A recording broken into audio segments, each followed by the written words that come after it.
अस्सलाम वालेकुम दोस्तों। क्या आपने कभी सोचा है जो खुराक हम खाते हैं उसे हमारा जिस्म किस तरह से इस्तेमाल में लाता है। खुराक को इस्तेमाल में लाने के लिए उसे पहले छोटे छोटे केमिकल्स में तोड़ा जाता है। खुराक की डाइजेशन के लिए यानी खुराक की तोड़ फोड़ के लिए हमारे जिस्म के अंदर डाइजेस्टिव सिस्टम मौजूद होता है। इंसानी निज़ाम इंहज़ाम या फिर जिसे हम डाइजेस्टिव सिस्टम भी कहते हैं, बहुत सारे आर्गन्स पर मुश्तमिल है। ये आर्गन्स फूड को तोड़ने यानी डाइजेस्ट करने में इन्वॉल्व होते हैं। इसी के साथ हमारे डाइजेस्टिव सिस्टम से खुराक डाइजेस्ट होने के बाद ब्लड के अंदर एब्ज़ॉर्ब होती है और फिर ब्लड उस फूड को पूरे जिस्म में ट्रांसपोर्ट करता है। डाइजेस्टिव सिस्टम के मुख्तलिफ आर्गन्स में सबसे पहले माउथ, फिर एसोफेगस, फिर stomach, small intestine, large intestine और आखिर में रेक्टम शामिल हैं। इसके अलावा पेंक्रियाज और लिवर भी डाइजेस्टिव सिस्टम का हिस्सा हैं। याद रहे कि मुंह से लेकर रेक्टम तक जो सारी लॉन्ग ट्यूब होती है जिसमें mouth, oesophagus, stomach, small intestine, large intestine और रेक्टम आ जाते हैं, इन्हें हम एलिमेंट्री कैनाल भी कहते हैं। सबसे पहले जब हम कोई खुराक खाते हैं, जब हम कोई फूड खाते हैं तो फूड को या खुराक को मुंह के अंदर दांतों की मदद से तोड़ा जाता है। इसी के साथ हमारे मुंह के अंदर सलाइवरी ग्लैंड्स भी मौजूद होते हैं। उन सलाइवरी ग्लैंड से सलाइवा रिलीज़ होता है। सलाइवा के अंदर सलाइवरी अमाइलेज मौजूद होता है। वो सलाइवरी अमाइलेज खुराक के अंदर मौजूद बड़े कार्बोहाइड्रेट्स जैसे कि स्टार्च को तोड़ता है। जब खुराक को मुंह के अंदर छोटे छोटे टुकड़ों में तोड़ दिया जाता है तो वो खुराक छोटे नरम मैस में तब्दील हो जाती है जिसे बोलस कहते हैं। फिर बोलस मुंह से फेरेंक्स से होता हुआ एसोफेगस के अंदर जाता है। बोलस को मुंह से एसोफेगस में मुंतकिल करने के प्रोसेस को स्वेलविंग कहते हैं।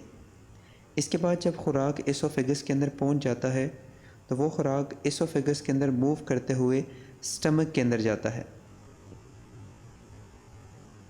याद रहे कि हमारी एसोफेगस, स्टमक, स्मॉल इंटेस्टाइन और लार्ज इंटेस्टाइन के अंदर स्मूथ मसल्स भी होते हैं जिनकी वजह से फूड हमारी एसोफेगस, स्टमक, स्मॉल इंटेस्टाइन और लार्ज इंटेस्टाइन के अंदर मूव करती है। और इस प्रोसेस को हम पेरिस्टालसिस कहते हैं। यानी जिस प्रोसेस के ज़रिए, जिस मैकेनिज़्म के ज़रिए फ़ूड हमारी एलिमेंट्री कैनाल के अंदर मूव करती है, उस मैकेनिज़्म को हम पेरिस्टालसिस कहते हैं। जब खुराक स्टमक के अंदर पहुंच जाती है तो हमारे स्टमक के अंदर गैस्ट्रिक ग्लैंड्स मौजूद होते हैं। इन गैस्ट्रिक ग्लैंड से गैस्ट्रिक जूस निकलता है। इस जूस के अंदर पेप्सिन एंजाइम्स मौजूद होते हैं जो कि खुराक के अंदर मौजूद प्रोटीन्स को डाइजेस्ट करते हैं। इसी के साथ गैस्ट्रिक जूस के अंदर एक एसिड जिसे HCl कहते हैं वो मौजूद होता है जो खुराक में से बैक्टीरिया और जरासीम वगैरह को मारता है। इसके अलावा हमारे स्टमक यानी मैदे का काम खुराक को स्टोर करना भी है।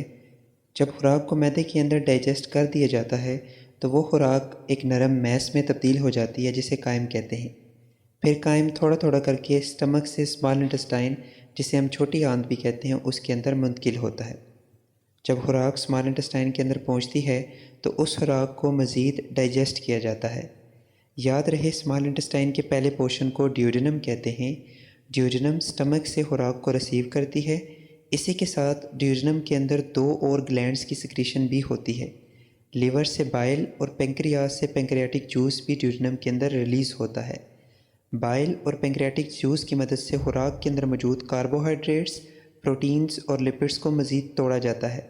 इसके अलावा स्मॉल इंटेस्टाइन की इनर लेयर से भी कुछ एंजाइम्स रिलीज़ होते हैं जिनसे डाइजेशन के प्रोसेस को कंप्लीट किया जाता है। इस तरह स्मॉल इंटेस्टाइन के अंदर खुराक को पूरी तरह से तोड़ा जाता है और डाइजेशन के अमल के नतीजे में बनने वाले छोटे केमिकल्स जैसे कि अमाइनो एसिड्स, ग्लूकोज और फैटी एसिड्स वगैरह को स्मॉल इंटेस्टाइन से ब्लड में भी एब्जॉर्ब कराया जाता है। और ब्लड इन छोटे मालिक्यूल्स को जिस्म के बाकी हिस्सों तक पहुंचाता है ताकि जिस्म के बाकी हिस्से, जिस्म के सेल्स इन मालिक्यूल्स से एनर्जी हासिल कर सकें और इन मालिक्यूल्स को यूज़ कर सकें। जब स्मॉल इंटेस्टाइन से छोटे मालिक्यूल्स ब्लड के अंदर एब्जॉर्ब हो जाते हैं तो कुछ वेस्ट बाकी रह जाता है। स्मॉल इंटेस्टाइन से उस वेस्ट को या फिर उस अनडाइजेस्टेड फूड यानी वो फूड जो डाइजेस्ट नहीं होती या फिर जो एब्जॉर्ब नहीं होती हमारे ब्लड के अंदर, उस अनडाइजेस्टेड फूड को लार्ज इंटेस्टाइन में भेजा जाता है। लार्ज इंटेस्टाइन में इस अनडाइजेस्टेड फूड में से वाटर को ब्लड के अंदर एब्जॉर्ब कराया जाता है।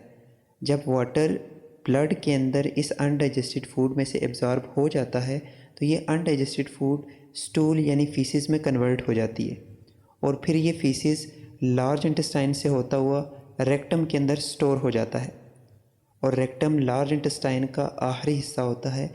फिर फीसिस को या फिर स्टूल को रेक्टम से बाहर रिलीज़ कर दिया जाता है।